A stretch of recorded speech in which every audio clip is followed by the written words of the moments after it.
चलिए भाई शुरू करते हैं। तो हम लोग टेंजेंट नॉर्मल हो चुका है और उसके क्वेश्चन भी आपने कर लिए होंगे। ठीक, तो ये समझो कि आपकी फर्स्ट बुक हो चुकी पूरी, जो एनसीईआरटी में 2 बुक्स हैं। मतलब महाराष्ट्र बोर्ड का भी लगभग 60% सिलेबस कवर हो गया है।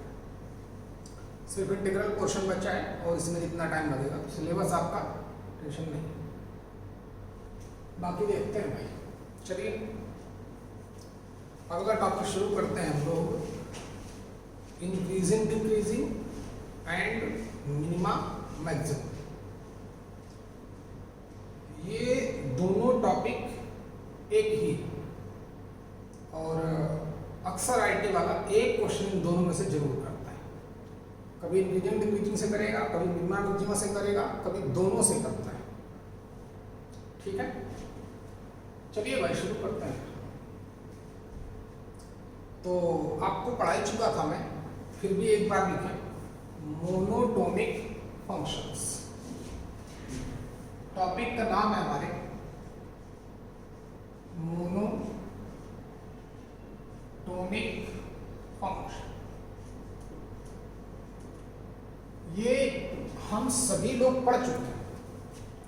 जब मैं 1-1 फंक्शन पढ़ा रहा था आपको, तो वहीं पर मैंने एक तरीका बताया था, फोर्थ मेथड 1-1 चेक करने का।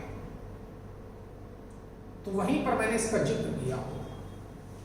मोनोटोनिक फंक्शन क्या होता है, ठीक, तो थोड़ा लिख भी दो कि function fx called monotonic function fx, लिखो क्या, function fx called monotonic if, पहला फर्स्ट पॉइंट, fx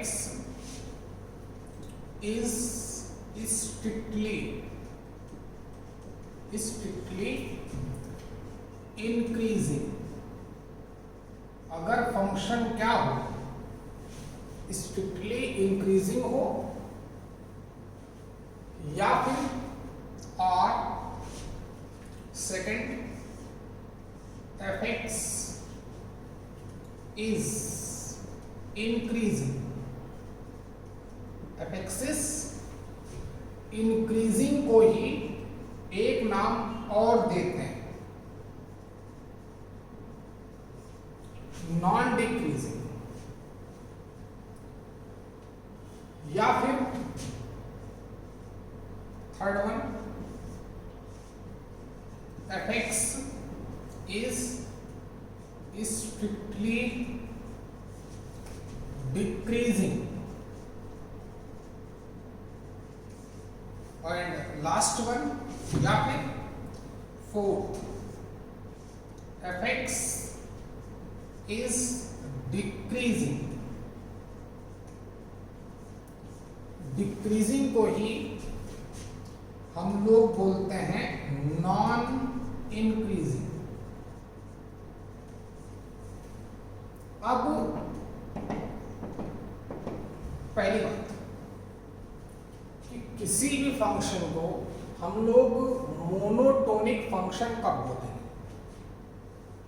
तो अगर फंक्शन हमारा स्ट्रिक्टली इंक्रीजिंग है, या फिर इंक्रीजिंग है, या फिर स्ट्रिक्टली डिक्रीजिंग है, या फिर डिक्रीजिंग, इन चारों में से अगर किसी एक भी प्रॉपर्टी को होल्ड कर जाता है, अगर दोनों साइमल्टेनियसली होगा, इंक्रीजिंग भी हो डिक्रीजिंग भी हो, तो मोनोटोनिक नहीं। इन चारों में से कोई एक प्रॉपर्टी को, सिर्फ एक को अगर फॉलो करेगा तो फंक्शन होता है स्ट्रिक्टली इंक्रीजिंग। पढ़ा चुका था, बिल्कुल टाइम खराब नहीं करना है। तो इसी के आगे हम लोग लिख लेते हैं, बाकी क्वेश्चन करते हैं। अगला टॉपिक पढ़ते हैं। याद करें, स्ट्रिक्टली इंक्रीजिंग का ग्राफिकली क्या समझ में आता है कि लगातार ग्राफ उसका ऐसे बढ़ता रहेगा, ग्राफ कैसे होगा, ऐसे बढ़ता रहेगा या ऐसे बढ़ता रहेगा। अगर फंक्शन हमारा स्ट्रिक्टली इंक्रीजिंग है तो उसका ग्राफ क्या होगा, उसका ग्राफ कुछ इस तरीके से होगा। याद करिए, अब जब ग्राफ इस तरीके से होगा तो फंक्शन हमारा 1 1 होगा। याद करें, फिर रेंज भी बताई थी कि अगर फंक्शन हमारा किसी इंटरवल a से लेकर b तक स्ट्रिक्टली इंक्रीज करता है तो बोला था उसकी रेंज क्या होती है, f of a to f of b। आप कॉपी पढ़ना, आपको पता चल जाएगा। ठीक है, तो ग्राफ ऐसा बनेगा। तो फिर इसके किसी भी पॉइंट पर हमें मैथमेटिकली कैसे पता चलेगा, बता चुका हूं, फिर भी रिकॉल करा रहा हूं। तो इसके किसी भी पॉइंट पर अगर हम टेंजेंट ड्रा करते हैं, क्या टेंजेंट, किसी भी पॉइंट पे आप टेंजेंट ड्रा करें, जो टेंजेंट का इंक्लाइनेशन होगा एक्स एक्सिस की पॉजिटिव डायरेक्शन से एंटी क्लॉकवाइज सेंस में, जो थीटा स्लोप के लिए वैलिड है। स्लोप होती है tan थीटा, और थीटा क्या होता है, एक्स एक्सिस की पॉजिटिव डायरेक्शन से एंटी क्लॉकवाइज सेंस में इंक्लाइनेशन। तो थीटा जो हमारा होगा वो 0 एंड 90 के बिटवीन होगा। किसके बिटवीन, जो थीटा होगा वो greater than 0 and less than 90, यानी फर्स्ट क्वाड्रेंट में होगा। और फर्स्ट क्वाड्रेंट में होगा तो फिर tan थीटा क्या आएगा, पॉजिटिव। फर्स्ट क्वाड्रेंट में हर एक ट्रिग्नोमेट्रिकल फंक्शन का साइन पॉजिटिव होता है, इसलिए tan थीटा भी पॉजिटिव आएगा। और इससे पहले हमने पढ़ा था टेंजेंट एंड नॉर्मल। स्लोप को हम लोग dy by dx भी बोलते हैं। एट एनी पॉइंट, किसी भी पॉइंट पे आप टेंजेंट डालें और टेंजेंट की स्लोप देखें, ऑलवेज क्या आएगी, पॉजिटिव आएगी। यानी कि dy by dx, स्लोप का मतलब dy by dx क्या होगा, ग्रेटर देन 0। ठीक है कि नहीं। तो यही हमारा कॉन्सेप्ट है कि फंक्शन स्ट्रिक्टली इंक्रीजिंग है कि नहीं। उस फंक्शन को मैं एक बार डिफरेंशिएट करूं और अगर उसकी वैल्यू पॉजिटिव आ जाए तो हम लोग समझेंगे फंक्शन क्या है, फंक्शन हमारा स्ट्रिक्टली इंक्रीजिंग। बात समझ पाए। For all x belongs to d, d का मतलब डोमेन। अगर कोई भी फंक्शन का फर्स्ट डेरिवेटिव पॉजिटिव है डोमेन में तो बोलेंगे फंक्शन क्या है, तो फंक्शन स्ट्रिक्टली इंक्रीजिंग है। याद करिए, सब बताया गया था, याद आ गया। स्ट्रिक्टली इंक्रीजिंग कहो तो एक और तरीका बता दूं कि फंक्शन स्ट्रिक्टली इंक्रीजिंग होगा तो dy by dx क्यों पॉजिटिव आएगा, बताऊं, चलिए बताता हूं। तो इसको आप इसी के सामने नोट कर लीजिए, अलग अलग पॉइंट बना के नोट कर लेना। ठीक है, चलिए शुरू करता हूं। चलिए दूसरा तरीका बताता हूं, सेकेंड मेथड है। तो एक ही पॉइंट डालें, fx strictly increasing function, topic का नाम डालें और ये ग्राफ बनाएं।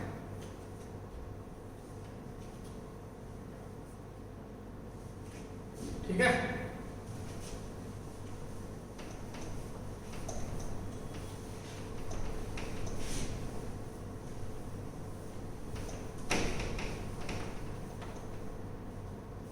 तो ये हमारा फाइनल पॉइंट हो गया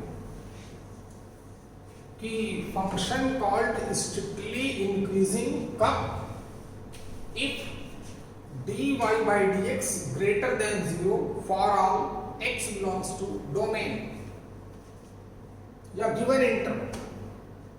सेकंड मेथड देखते हैं, अगर कोई फंक्शन स्ट्रिक्टली इंक्रीजिंग है, तो आपको बता चुका हूं, अगर कोई फंक्शन स्ट्रिक्टली इंक्रीजिंग है और x1 greater than x2 given, क्या गिवन है,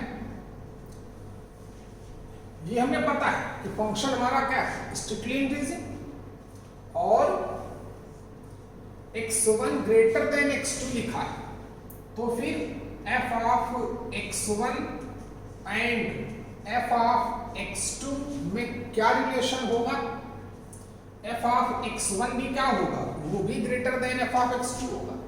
याद है कि नहीं, बोलो। अच्छा, तो उतना करने के बाद हम लोग ये ऐसे भी लिख सकते हैं कि लिख लो, फिर इसको दूसरा तरीका बताता हूं, पॉइंट बना के लिख लें, नोट यहां बनाते हैं, if given x1 greater than x2 then this implies f of x1 greater than f of x2। अगर हमें पता है कि फंक्शन हमारा स्ट्रिक्टली इंक्रीजिंग है and x1 greater than x2 है, तो फिर f ऑफ x1 भी क्या होगा, f ऑफ x2 से बड़ा होगा, या फिर वाइस वर्सा। कई बार मैंने लॉग की इनइक्वालिटी में यूज किया था कि f ऑफ x1 अगर f ऑफ x2 से बड़ा है और फंक्शन क्या है, फंक्शन है स्ट्रिक्टली इंक्रीजिंग, तो फिर x1 भी x2 से बड़ा होगा, और अगर x1 x2 से बड़ा है, फंक्शन स्ट्रिक्टली इंक्रीजिंग है, तो फिर f of x1 f of x2 से ग्रेटर होगा, बड़ा होगा। ठीक है, सीख गए। चलिए आगे बढ़ते हैं।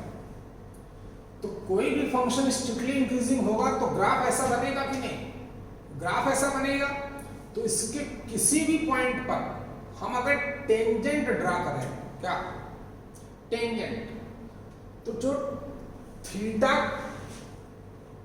0 एंड 90 के बिटवीन होगा, tan थीटा पॉजिटिव आएगा, tan थीटा को बोलते हैं slope of tangent, slope of tangent को डिनोट करते हैं dy by dx से, dy by dx पॉजिटिव आएगा,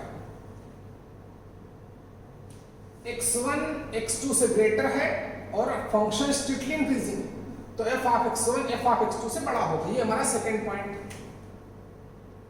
if given fx is strictly increasing and also x1 greater than x2, then this implies f of x1 also greater than f of x2, या vice versa. तो आगे बढ़े, चलिए second method देखें, इसी का दूसरा तरीका, सेकंड मेथड बस एक ही में बताऊंगा भाई, है क्योंकि टाइम भी बचाना है। स्ट्रिक्टली इंक्रीजिंग का सेकंड मेथड कैसे पता चलेगा, अच्छा देखिए, कोई वैल्यू है x या न्यूमेरिकल वैल्यू मान लो a, हमने x माना, तो x प्लस h जो होगा वो x से ग्रेटर होगा कि नहीं, x plus h greater than x होता है कि नहीं, क्योंकि h ऑलवेज होता है पॉजिटिव, बहुत ही छोटी क्वांटिटी होती है फिर भी, समझ गए, okay. x plus h x से ग्रेटर है, अच्छा, तो ये x1 हो गया, x2 हो गया, और फंक्शन हमारे स्ट्रिक्टली इंक्रीजिंग है, तो ऑब्वियस है f of x plus h जो होगा वो also greater than f of x होगा, पता है, बराबर। चलिए और देखें, तो अगर मैं इसको इस साइड लाऊं तो f of x plus h minus F x positive हो जाएगा, इधर जीरो बचेगा, greater than zero, f of x plus h minus F x जो है वो पॉजिटिव, क्या है, पॉजिटिव। एक काम करते हैं, दोनों तरफ हम h से डिवाइड किए देते हैं, किससे, h से, तो f of x plus h minus f of x upon h, और उधर क्या हो जाएगा, 0 बाई h, 0 ही रहेगा, बात समझ पा रहे हैं? सेकेंड मेथड है स्ट्रिक्टली इंक्रीजिंग का। कैसे पता चलेगा? x प्लस एच x से ग्रेटर ही होता है, तो F of x plus H भी एफ एक्स से बड़ा होगा। इधर भी आया तो उधर ग्रेटर देन 0 हो गया। h से बोथ साइड को डिवाइड कर दिया। और गौर करें, इसी को हम लोग क्या बोलते हैं? इसी को हम लोग बोलते हैं एफ डैश एक्स। कई बार बताया होगा, जब डिफरेंशिएबिलिटी पढ़ाया होगा तब बताया होगा, जब वो ग्राफ पढ़ा रहा था तो बताया था। ग्राफ में कुछ चीजें आपकी रह गई हैं, चलो देखता हूं। एफ डैश को ही क्या बोलते हैं? dy by D x. यानी कि किसी भी फंक्शन को मैं एक बार डिफरेंशिएट करूं, बात एक ही लेकिन तरीका दोनों अलग अलग। तो f dash x greater than 0 आएगा for all x belongs to d. D का मतलब डोमेन, तो फंक्शन क्या होगा? Then function represent a strictly increasing function. समझ गए? चलिए इसका एक और एप्लीकेशन जो मैं आपको बता चुका हूं, फिर भी बता देता हूं, लेकिन बाकी नहीं बताऊंगा मैं। तो स्ट्रिक्टली इंक्रीजिंग चेक करने के हमारे पास दो तरीके हैं। दो तरीका एक ही, मेथड दो बताया मैंने। कहां से आया, कैसे मैथमेटिशियन ने सोचा होगा फर्स्ट टाइम। चलिए दूसरा देखें, नोट करके ग्राफ बनाएं, नोट करें और ग्राफ बनाएं।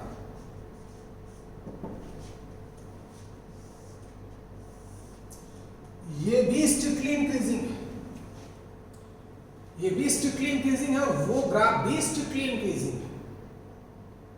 ठीक, अब आप बोलो, अब एक क्वेश्चन और खड़ा हो गया कि सर ग्राफ अगर स्ट्रिक्टली इंक्रीजिंग होगा तो ग्राफ ऐसे बनाना है कि ऐसे बनाना है? तो ये अभी आपको अगले लेक्चर में पता चल जाएगा। ठीक है, कॉन्केविटी पे डिपेंड होता है, तो मैं आपको पढ़ाया जाएगा। पहले इसको देखें, स्ट्रिक्टली इंक्रीजिंग ये भी। अगर हमें पता चल जाए कि x इक्वल टू a से लेकर x इक्वल टू b तक फंक्शन हमारा स्ट्रिक्टली इंक्रीजिंग है, क्या दिख रहा है? ग्राफ बनाए। अगर फंक्शन हमारा a से लेकर b तक स्ट्रिक्टली इंक्रीजिंग है, मैं लिखता हूं, आपने शायद नोट कर लिया होगा।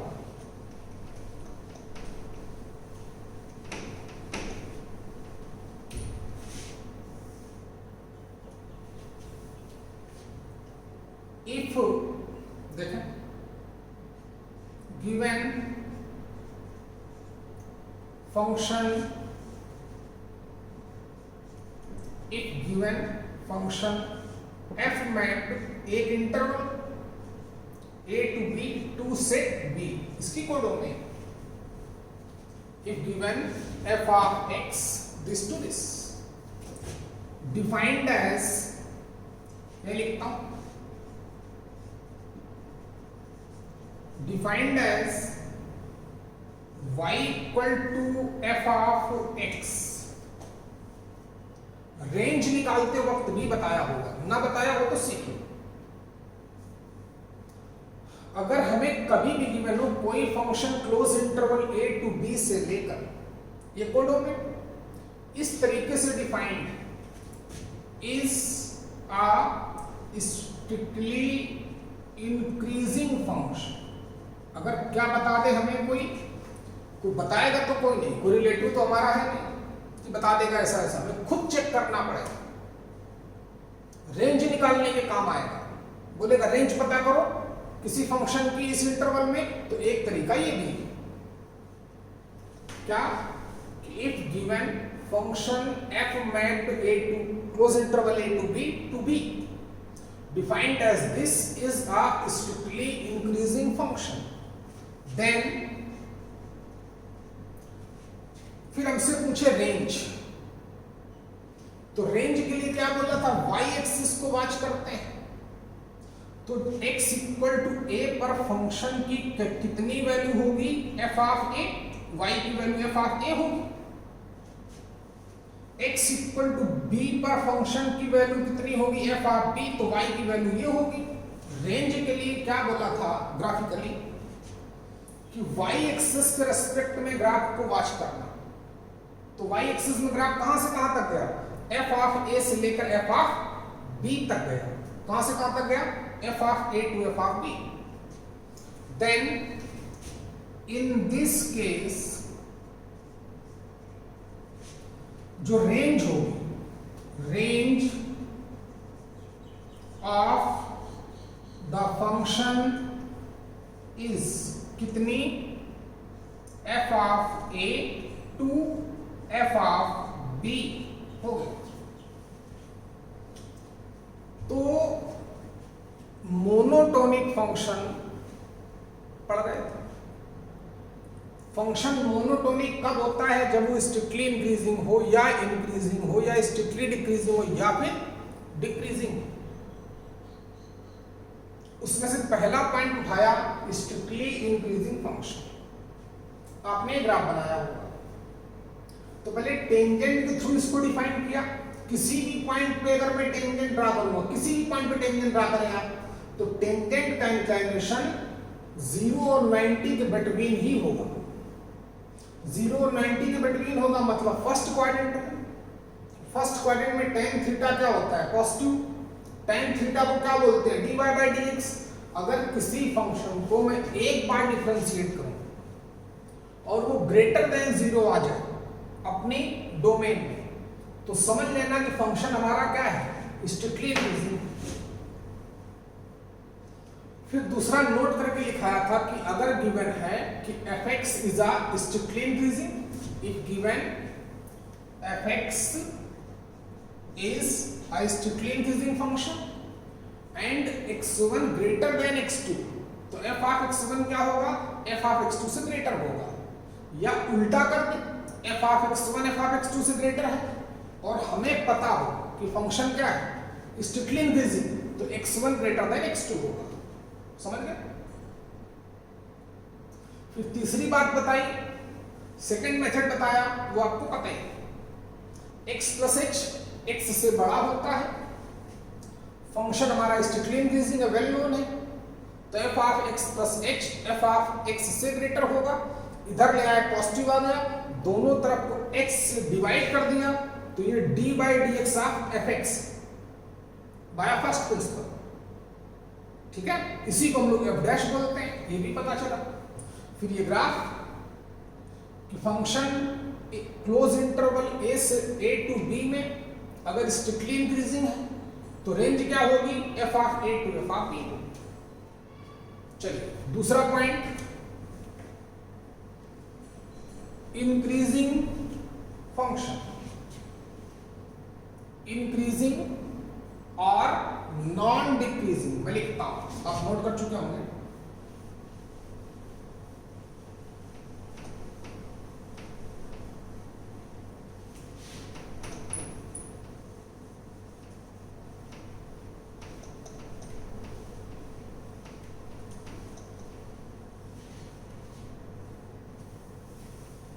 डाले टॉपिक का नाम, इंक्रीजिंग और non decreasing function. Strictly increasing और इंक्रीजिंग में क्या डिफरेंस है, जैसे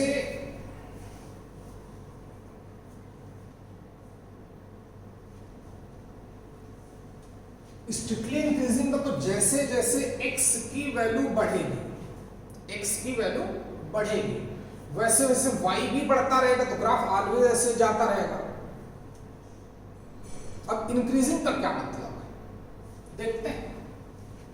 या नॉन डिक्रीजिंग मतलब कभी भी डाउन नहीं होगा। वैसे तो लाइफ में हर एक आदमी को स्ट्रिक्टली इंक्रीजिंग होना चाहिए, अपने नॉलेज के लिए अपना नॉलेज स्ट्रिक्टली इंक्रीजिंग की तरह बढ़ाना चाहिए। अगर ना पॉसिबल हो तो कम से कम इसके जैसा तो होना ही चाहिए, नॉन डिक्रीजिंग, मतलब कभी नीचे नहीं आएंगे, किसी चीज को हम भूलेंगे नहीं। देखते हैं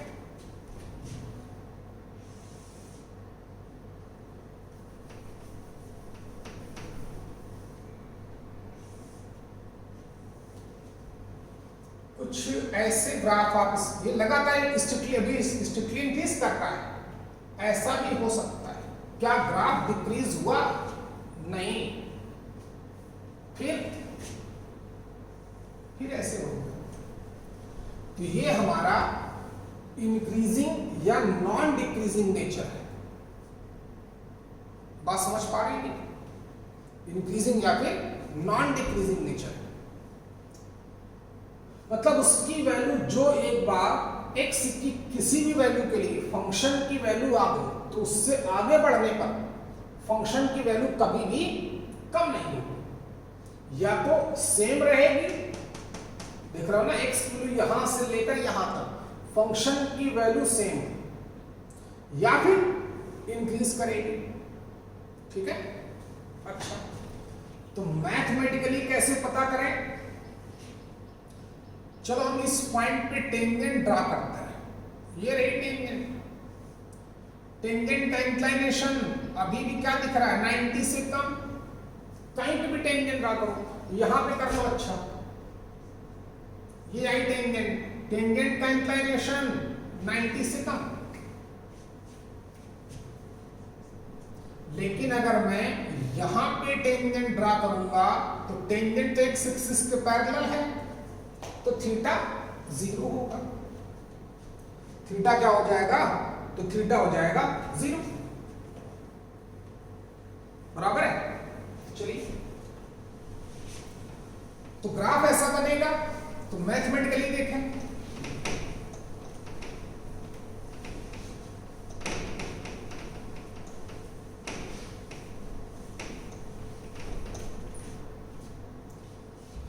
क्या पता चला कि इस बार जो थीटा है अभी भी ग्रेटर देन 0 लेस देन 90, लेकिन वो इक्वल भी है, 0 के इक्वल भी है कई सारे पॉइंट पे। ठीक है, जो है यानी कि अभी भी थीटा फर्स्ट क्वाड्रेंट में है, तो tan थीटा क्या आएगा? पॉजिटिव ही आएगा। लेकिन हम सब लोग जानते हैं कि अगर थीटा की वैल्यू 0 होती तो tan ऑफ 0 भी 0 होता है, तो यानी कि इस बार या तो 0 आएगा या फिर पॉजिटिव आएगा। अब tan थीटा को ही क्या बोलते हैं? dy by dx। तो dy बाय dx क्या होगा? Greater or equal to 0। ये हो गया हमारा फंक्शन का नेचर इंक्रीजिंग है या नॉन डिक्रीजिंग है पता करने का मैथमेटिकल तरीका, प्रोसेस। किसी भी फंक्शन को हम एक बार डिफरेंशिएट करें और अगर उसकी वैल्यू नॉन निगेटिव है, निगेटिव नहीं है, 0 है या फिर positive, for all x belongs to d, उसकी डोमेन में, तब फंक्शन को क्या बोलेंगे? इंक्रीजिंग या फिर नॉन डिक्रीजिंग। ठीक है, चलिए वैसे भी पता कर सकते हैं दूसरे वाले मेथड से कि x plus H greater than x होगा, तो f of x plus H क्या होगा इस बार? या तो ग्रेटर देन fx होगा या तो इक्वल टू fx होगा, या तो बराबर होगा, या तो f of x plus h fx से ग्रेटर होगा, तो greater or equal to fx हो जाएगा। इधर लाएंगे तो ग्रेटर आर इक्वल टू 0 हो जाएगा, x से डिवाइड करेंगे तो ग्रेटर आर इक्वल टू 0, तब भी यही पता चलेगा। कर लिया होगा। चलिए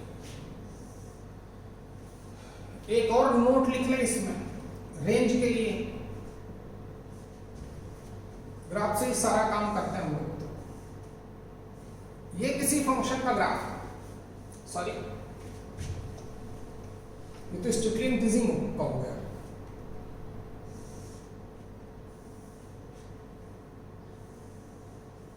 ऐसे मान लेते हैं x इक्वल टू a ये और x इक्वल टू बी ये,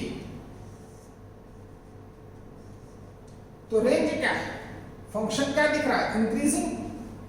रेंज क्या होती है, y की वैल्यू, तो f ऑफ a से लेकर कहां तक, f ऑफ b तक बोलना। चलो अगर फंक्शन हमारा a से b तक, इस बार स्ट्रिक्टली इंक्रीज नहीं कर रहा है, यहां तक वो सेम वैल्यू दे रहा है, यहां से लेकर यहां तक सेम वैल्यू इन पॉइंट पर, लेकिन है इंक्रीजिंग, तो range f of a to f of b, y axis में graph f of a to f of b बराबर, ठीक है ना। चाहे x इक्वल टू b यहां पर होता, a यहीं पर होता, तब भी रेंज क्या होती, f of a to f of b। तो फंक्शन हमारा किसी गिवन इंटरवल में इंक्रीजिंग हो या स्ट्रिक्टली इंक्रीजिंग हो, तो फिर उस फंक्शन की रेंज क्या होगी लिखने की कोई जरूरत नहीं, ग्राफ बनाने बहुत है। तो रेंज क्या हो जाएगी, in this case range is f of a to f of b, दोनों ही केसेस का, चाहे फंक्शन हमारा स्ट्रिक्टली इंक्रीजिंग हो या फिर इंक्रीजिंग, किसी भी गिवन इंटरवल में a टू b में, लेकिन range of the function f of a to f of b। Clear हो गया, आगे बढ़ते हैं। तीसरा point, strictly decreasing function.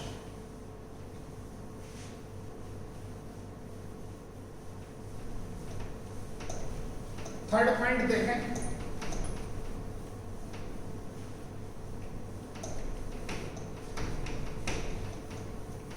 Strictly decreasing function.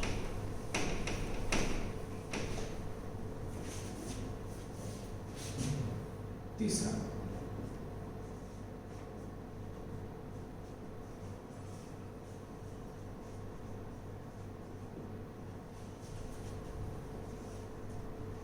चलिए नाम से क्या पता चलता है कि जैसे x बढ़ेगा y डाउन होगा, स्ट्रिक्टली डिक्रीज करेगा। तो अगर फंक्शन हमारा स्ट्रिक्टली डिक्रीजिंग है तो फिर ऑब्वियस है ग्राफ तो उसका ऐसा बनेगा, x की वैल्यू बढ़ रही तो y की वैल्यू नीचे आ रही। तो फंक्शन क्या होगा, 1 1, याद करें मोनोटोनिक फंक्शन में हमने 1 1 फंक्शन में बताया होगा कि अगर फंक्शन हमारा स्ट्रिक्टली इंक्रीजिंग हो या फिर स्ट्रिक्टली डिक्रीजिंग, तो फंक्शन क्या होता है, तो फंक्शन होता है 1 1, पूरा एक्सप्लेन किया गया है। तो ग्राफ ऐसा बनेगा भाई, जब ग्राफ ऐसा बनेगा तो अगर मैं इसके किसी भी पॉइंट पर टेंजेंट ड्रा करूं, किसी भी पॉइंट पे आप ड्रा करो टेंजेंट, कोई टेंशन नहीं, तो जो टेंजेंट का इंक्लाइनेशन है वो इस बार 90 से ज्यादा, ये मैं 90 डाल रहा हूं, 90 से ग्रेटर दिख रहा है कि नहीं। तो इस केस पर थीटा क्या होगा, greater than 90 but less than 180। जब भी किसी कोई फंक्शन स्ट्रिक्टली डिक्रीजिंग है तो ग्राफ ऐसा बनेगा, ग्राफ ऐसा बनेगा। तो किसी भी पॉइंट पर अगर मैं टेंजेंट ड्रा करता हूं तो जो टेंजेंट का इंक्लाइनेशन होगा एक्स एक्सिस की पॉजिटिव डायरेक्शन से एंटी क्लॉकवाइज सेंस में, वो 90 और 180 के बिटवीन होगा, मतलब सेकंड क्वाड्रेंट में होगा। और सेकंड क्वाड्रेंट में tan थीटा की वैल्यू होती है निगेटिव, क्या यानी कि tan थीटा क्या होगा, निगेटिव का मतलब लेस देन 0। और tan थीटा को ही क्या बोलते हैं, dy बाई dx। अगर dy बाई dx निगेटिव आ जाए for all x belongs to domain, तो फंक्शन हमारा स्ट्रिक्टली डिक्रीजिंग बोला जाएगा। समझ गए? चलिए एक नोट बना के और पॉइंट लिखें रेंज के लिए। बना लिया होगा आपने, बादाम से बनाए नोट रेंज के लिए कि if given fx is strictly decreasing, क्या गिवन हो कि फंक्शन हमारा स्ट्रिक्टली डिक्रीजिंग है, किसमें, इन इंटरवल a to b, किसी भी इंटरवल में अगर हमें गिवन है कि फंक्शन हमारा क्या है, फंक्शन हमारा स्ट्रिक्टली डिक्रीज करता है a से b तक, ऐसे भी स्ट्रिक्टली डिक्रीज हो सकता है, स्ट्रिक्टली डिक्रीजिंग ऐसे या तो ऐसे, कब कौन सा ग्राफ बनेगा ये बताइए, कॉन्टिन्यूटी हमारा नेक्स्ट लेक्चर, बहुत इंपॉर्टेंट लेक्चर होगा। तो देखते हैं a से लेकर b तक x इक्वल टू a, चलो ये मान लेते हैं b, x equal to b तक फंक्शन का ग्राफ क्या कर रहा है, स्ट्रिक्टली डिक्रीज कर रहा है। तो फिर रेंज क्या होगी, जहां तक y एक्सिस में ग्राफ जाएगा। अब y एक्सिस में ग्राफ कहां से कहां तक गया, f of a to f of b नहीं लिखेंगे, इंटरवल को लिखने का तरीका क्या है, छोटी value to maximum value, small value to greater value, max value. y की मिनिमम वैल्यू क्या है इस बार, f of b, maximum value क्या है, f ऑफ a, तो रेंज क्या हो जाएगी, f of b to f of a, ना कि f of a to f of b, क्योंकि फंक्शन डिक्रीज कर रहा है। रेंज क्या होती है, y की वैल्यू, y एक्सिस पे ग्राफ कहां से कहां तक गया, f of b to f of a, तो हाँ इन दिस केस ग्राफ जरूर बनाएं, जो रेंज होगी वो क्या हो जाएगी, f of b to f of a हो गया। चलिए नोट कर लिया होगा। चौथा पॉइंट, डिक्रीजिंग और नॉन इंक्रीजिंग।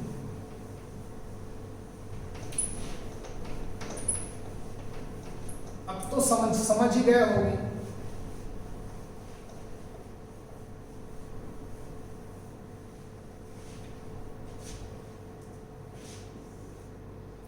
डिक्रीजिंग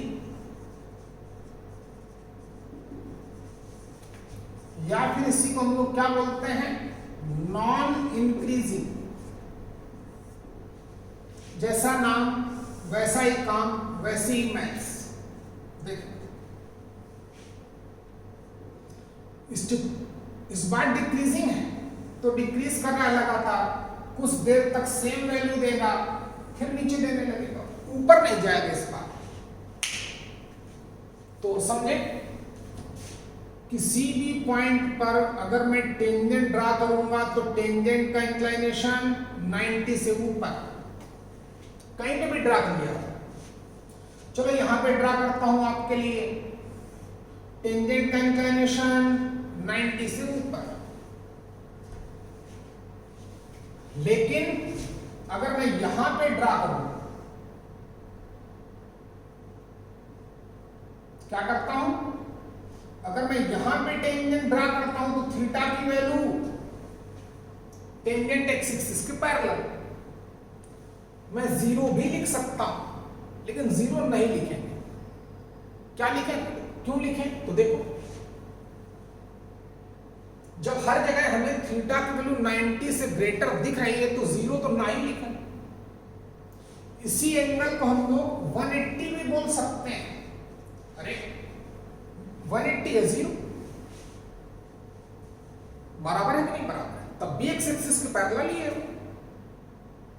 तो थीटा 180 बोलेंगे, इस बार 0 नहीं बोलेंगे। क्यों नहीं बोलेंगे, क्योंकि हर जगह पर थीटा हमारा 90 से ग्रेटर दिख रहा है, बोला बेटा, इसलिए 0 ना लिख के 180 से 0 भी लिख सकते हो आप, लेकिन कैसे लिख सकते हैं, जब क्योंकि वो 90 से हर जगह पर ज्यादा दिखा रहा है।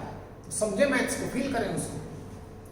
बाकी पता चल रहा है कि 90 से ग्रेटर है और फिर बोल दोगे 0 है, तो 0 ना लिख के 180 बोलेंगे।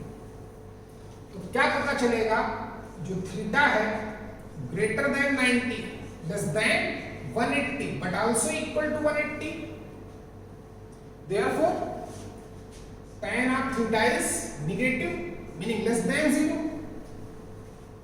Tan theta means dy by dx, sorry, equal to 0. Tan of 180 is 0. Therefore dy by dx lesser or equal to 0 in entire domain, then function called decreasing or non-increasing. Range के लिए सेम कॉन्सेप्ट है कि if any function is decreasing in interval a to b, then range of the function is f of b to f of a. आप note कर लेना। तो ये हमारा इंक्रीजिंग डिक्रीजिंग एक टॉपिक है, इसका ही एप्लीकेशन मैक्सिमा मिनिमा है, मिनिमा एंड मैक्सिमा, इसी का एप्लीकेशन। और इसका तो बहुत रिच एप्लीकेशन, बहुत तगड़ा एप्लीकेशन, बहुत नई नई चीजें हमें पता चलेंगी। ठीक है, पहले इसी पे काम करते हैं। कोई भी function strictly increasing dy by dx greater than 0, strictly decreasing dy by dx less than 0। एक बार डिफरेंशिएट करो, पॉजिटिव आए तो स्ट्रिक्टली इंक्रीजिंग, ग्रेटर और इक्वल टू 0 आए तो इंक्रीजिंग, लेस देन 0 आए तो स्ट्रिक्टली डिक्रीजिंग, लेसर और इक्वल टू 0 आए तो डिक्रीजिंग। रेंज का भी थोड़ा बहुत आइडिया लगा। ठीक है, चलिए आगे बढ़ते हैं। तो ये हमारा आज मान लेते हैं थोड़ा रिवीजन टाइप का हो गया, और डिफरेंशिएशन पढ़े, सोनी सर पढ़ा रहे होंगे, मैं उनसे लेता हूं अपडेट आज। है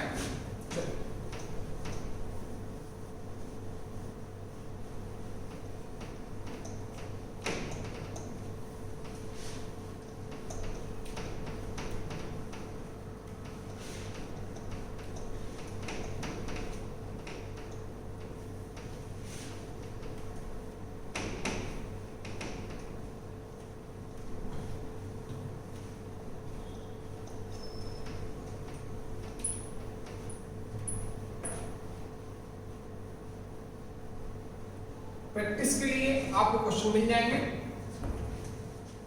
इनइक्वालिटी का फिर से यहां पर रोल डेवलप हो जाएगा। चलिए एक दो क्वेश्चन, कितना टाइम हो देखता हूं भाई।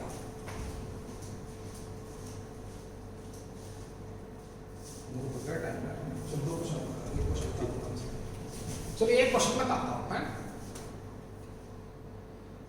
ईआईटी का क्वेश्चन है, ध्यान रखना।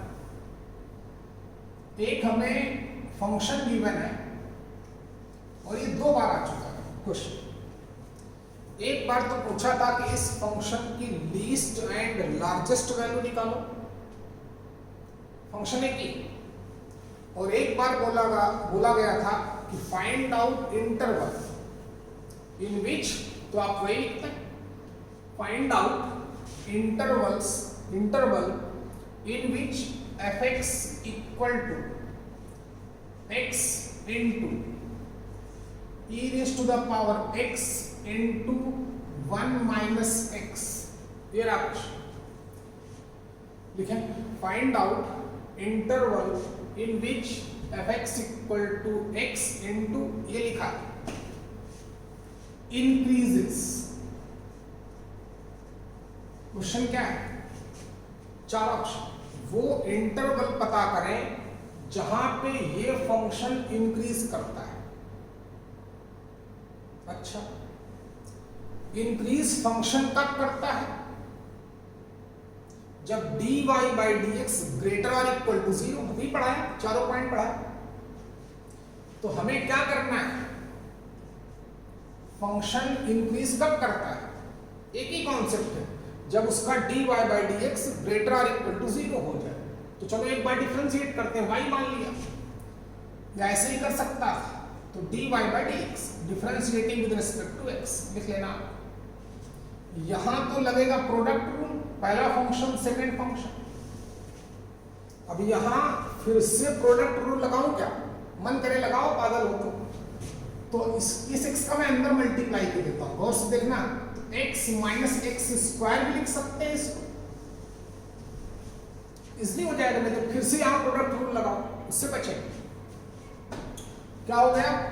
पहले फंक्शन को इसे रखा x को, सेकंड को डिफरेंशिएट किया, e की यहां लगेगा चेन रूल, e की पावर x का derivative e raise to the power x, x की वैल्यू कितनी है? x minus x square. और जिसको x ट्रीट किया गया है उसको फर्दर डिफरेंशिएट करना, तो इस सेगमेंट को दोबारा डिफरेंशिएट करेंगे इनटू x का डेरिवेटिव 1, एक्स स्क्वायर का derivative 2x।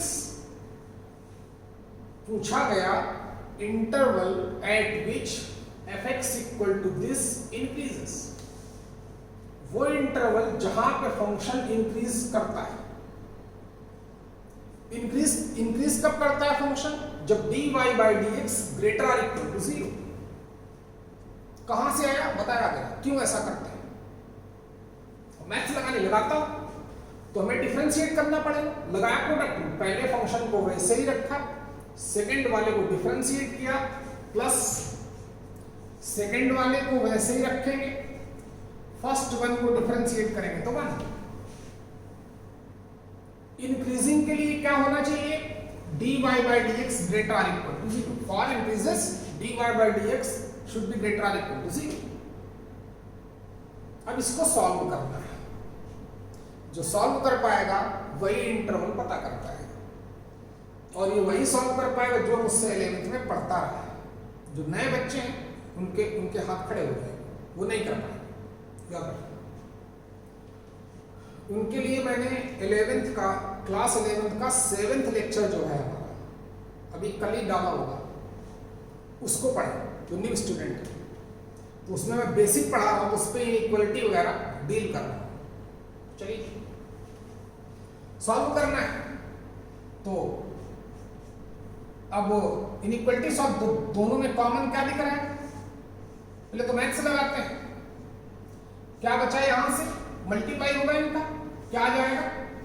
x minus 2x square. यहां से क्या बचेगा? प्लस का 1 ग्रेटर इक्वल टू कितना? 0।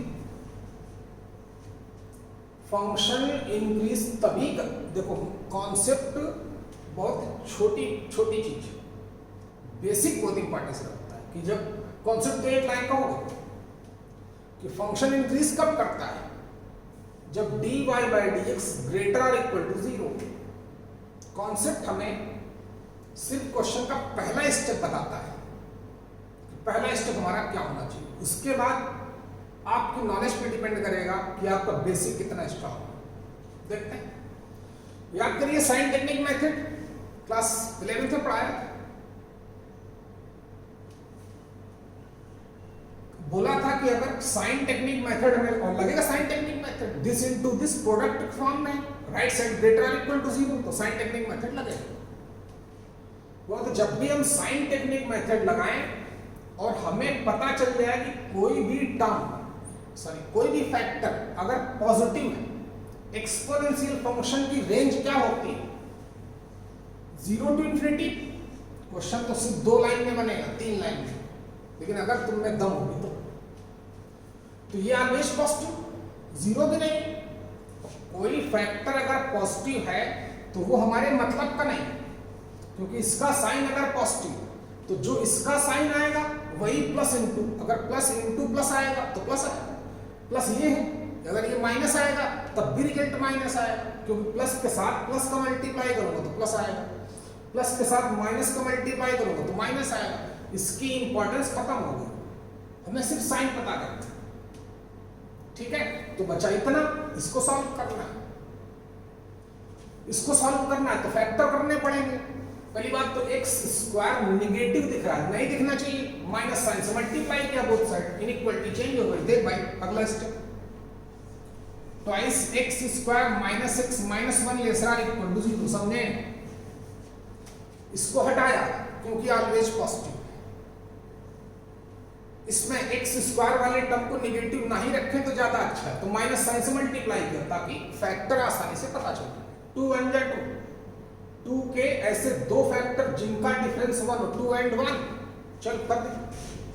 तो twice x square minus twice x plus x minus 1 lesser or equal to 0। समझ चुके हो? सॉल्व करते हैं। कितना आएगा? 2x कॉमन लिया, कितना बचा? x माइनस 1 2x स्क्वायर 2 लिखा माइनस एक्स से ही फैक्टर करने आते हैं। फिर इन दोनों से कितना? Plus x minus 1 lesser or equal to 0। x minus 1 further common लिया तो twice x plus 1 lesser or equal to 0। अब साइन टेक्निक मेथड तो बहुत आता है ना आपको। ये आईटी का क्वेश्चन क्यों है? सिर्फ इसमें ये डाल दिया और इससे बड़े बड़े क्वेश्चन में आपको ऑलरेडी बेसिक में ही करा चुका हूँ, क्लास 11th में ही करा चुका, क्लास 12th में भी कराया था जब बेसिक पढ़ाया था फंक्शन का। इसको सॉल्व करना आता है sign technique method. Number line पे जाएं, दोनों फैक्टर को 0 पुटअप करें, x की वैल्यूज निकालें, उनको नंबर लाइन पे डालें। तो कौन कौन सी x की वैल्यूज आई? इसको पुटअप किया तो माइनस हाफ, इसको पुटअप किया तो 1, 1 से greater value 2, 2 minus 1 positive, 2 2s are 4 plus 1 also positive, result is positive, 1 से इंफिनिटी तक पॉजिटिव अल्टरनेट नेगेटिव पॉजिटिव। याद करिए किसके लिए सॉल्व कर रहा हूं? लेसर आर इक्वल टू 0 मतलब नेगेटिव। तो x कहां से कहां तक दिख रहा है?